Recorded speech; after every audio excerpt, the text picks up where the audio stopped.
YouTubers, family and friends. We're down at the pickup point this morning. This is the last day of the week of the harvest, and we got Papa's Carabao bringing in the last couple loads of the copra after we steamed it last few days, and got my truck here. We're loading up the bags of copra. And those carabaos are awesome. I mean, they're just massive beasts of burden, and they are the bulldozers of the jungle. I mean, they are awesome, and they train, and they're so gentle. They are so smart. I mean, you can lay that yoke down and tell ho ho or whatever the language that they have for training, and they'll come up and step right into the yoke. I mean, they're unbelievable. So, two of these boys here, Nonoi and Ray, they're my wife's brothers. And that's Rex, the little boy. He's Nonoi's son.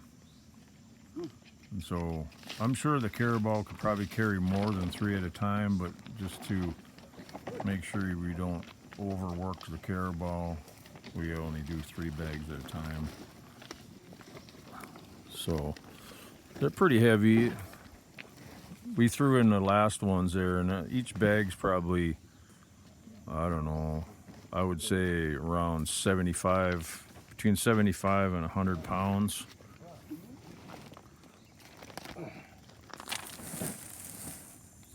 But I'm gonna have around 20 bags.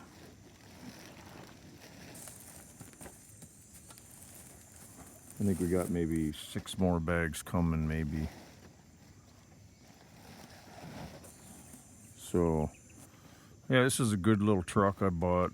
I paid 1.1 million pesos for it about 4 years ago, 5 years ago.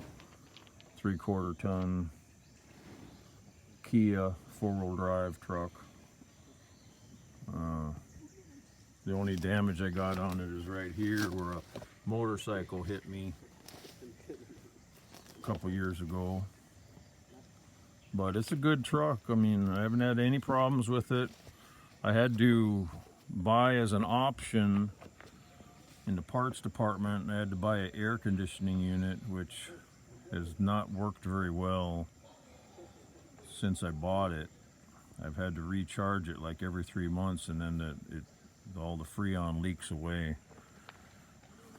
But now it's been about a year without aircon, and I think I'm acclimated now because I don't really need it. I don't really sweat much anymore. I mean, the key is do all your work, in the early mornings, and then you aren't going to have a problem with sweating anyways. And then in the afternoons, just take it easy, and then in the late evenings, you can do more work again. So, yeah, just this last year, they've been building this building down here, which is the piggery. It's a big, huge piggery. Looks like they can probably have about at least 60 pigs in there. So this guy must have bought this land, and it's a Filipino guy, but it's a pretty big piggery. So I'm trying to get away from pork. It's kind of been revealed to me. I mean, I love bacon, right? But been revealed to me we should stay away from pork. Kind of. So I'm trying to focus on beef and chickens for meat in the future. That's when I clear all this land that we got over here to the east, and then to the land to the west. That's 8 hectares, and then the other hectares where the house is. So I'm gonna concentrate on just agricultural, and then for meat, cows and chickens. So anyways, this is how we do it every 3 months. If the weather's bad and and we don't seem like we're getting a good production. We'll only harvest twice a year, but mostly we've been harvesting 3 times a year since we purchased this land about 3 years ago. So, and this road here wasn't even here before, but because of the piggery, they made this rock road in here. And that's what you got to do if you're putting in any new roads. You got to put the 2-inch rock down as a base, because otherwise the soil is like clay, right? And you'll just spin forever, and the clay will just be so thick on your tires. I've had to deal with that a couple times. I had to pull the chains out actually one time on my other piece of property going the other way. So I brought in a load of rock and took care of that right away. But yeah, it's a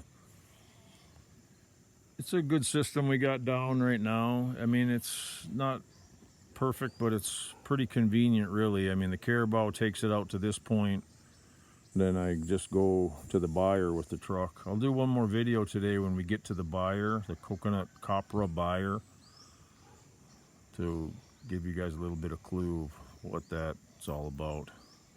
I probably did one back in my other videos once before, but I'm not really sure. I'd have to look back.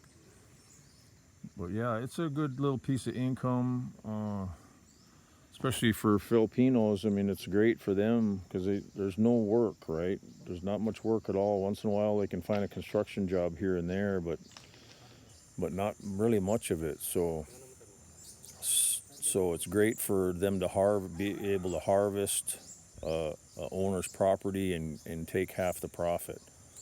So it's a big deal for them. And, you know, if they can do that 4 or 5 times a year, different properties, they can make a fairly good living off of that. So, like I say, there's 4 guys, and actually 5 guys if you include Nonoy. It's Nonoy and Papa have the carabao, so they split whatever, like 2,000 pesos. They'll each get 1,000 pesos. You know, because Papa owns the carabao, so he'll get 1,000, and then Nonoy will get 1,000, and then that's all he does is just transport the coconut with the carabao. So it's really all together for the week's work. It's only like 1 day of work, maybe 2 at the most. So they get 1,000 pesos for 2 days of work, which is really good. Because usually if you're working construction, the laborers make 300 to 350 pesos per day. And then the skilled workers are 400 to 500 for the skilled workers, carpenters, masons, tile setters, plumbers, all that. So, and then the foremans, they make, between 500 and 700 a day.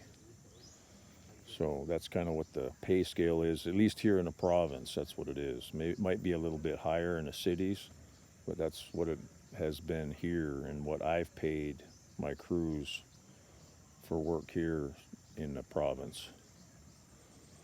So I'm going to let you guys go for now until we get to the buyer, and I'll let you guys have a peek of what it's like, bringing to the buyer and what they do.